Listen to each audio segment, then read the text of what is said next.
এই যে ফ্রান্সের ফুটবলার কিলিয়ান এমবাপ্পে হ্যাঁ যদি বাংলাদেশে জন্মগ্রহণ করতো তাহলে কি কি ঘটনা ঘটতো আইন এই কথাটি কই। কিলিয়ান এমবাপ্পে যদি বাংলাদেশে জন্মগ্রহণ করতো তাহলে প্রথমেই হ্যাঁ জন্মগ্রহণ করার পরপরই হ্যাঁ এলাকাবাসী কানাঘুষা শুরু করতো কইতো ওই যে ওই বাড়িতে একটা ফোলা হয়েছে দেখতে কি কুচকুচ্ছে কালা। এরপরে কিলিয়ান এমবাপ্পে একটু যেসব বড় হইতো স্কুলে ভর্তি হইতো হ্যার লগে কেউ স্কুলে বন্ধুত্ব করতে চাইতো না কারণ হ্যার গায়ের রং কালা।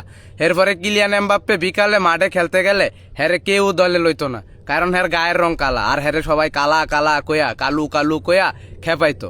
এরপরে কিলিয়ান এমবাপ্পে যখন আরেকটু বড় হইতো হাই স্কুলে ভর্তি হইতো হ্যার একটা মাইয়ারে খুব ভালো লাগতো কিন্তু মাইয়াটা হ্যারে পাত্তা দিত না কারণ হ্যার গায়ের রং কালা। এরপর কিলিয়ান এমবাপ্পে আরেকটু বড় হইয়া এইসব সোসাইটির এইসব অত্যাচার শুনতে শুনতে মানে দেখতে দেখতে হ্যারে যে কালো কয় এটি শুনতে শুনতে হ্যাঁ যাইতো হতাশ হইয়া সিদ্ধান্ত নিত যে হ্যাঁ একবারে দেশের ন্যাশনাল লেভেলে ফুটবল খেললে সবাইরে দেখাই দিব কারণ হ্যাঁ ফুটবল খেলায় খুবই ভালো। এরপরে হ্যাঁ এই আশা ভরসা লইয়া ঢাকা যাইতো যে হ্যাঁ জাতীয় দলে খেলবো। জাতীয় মানে ঢাকা গিয়া পরে দেখতো কি আরে বাবা জাতীয় দলে খেলা বাংলাদেশে তো একটা অসম্ভব ব্যাপার, মানে এটা যে কি পরিমাণ সিন্ডিকেট। কিলিয়ান এমবাপ্পের মতো গরিব ও কালো পোলার পক্ষে জাতীয় দলে খেলা কোনোভাবেই সম্ভব না। এরপরে কিলিয়ান এমবাপ্পে গুলিস্তানে শরবত ব্যস্ত সব কিছু হারায়া মানে হতাশ হইয়া গুলিস্তানে শরবত বেচার সিদ্ধান্ত নিত।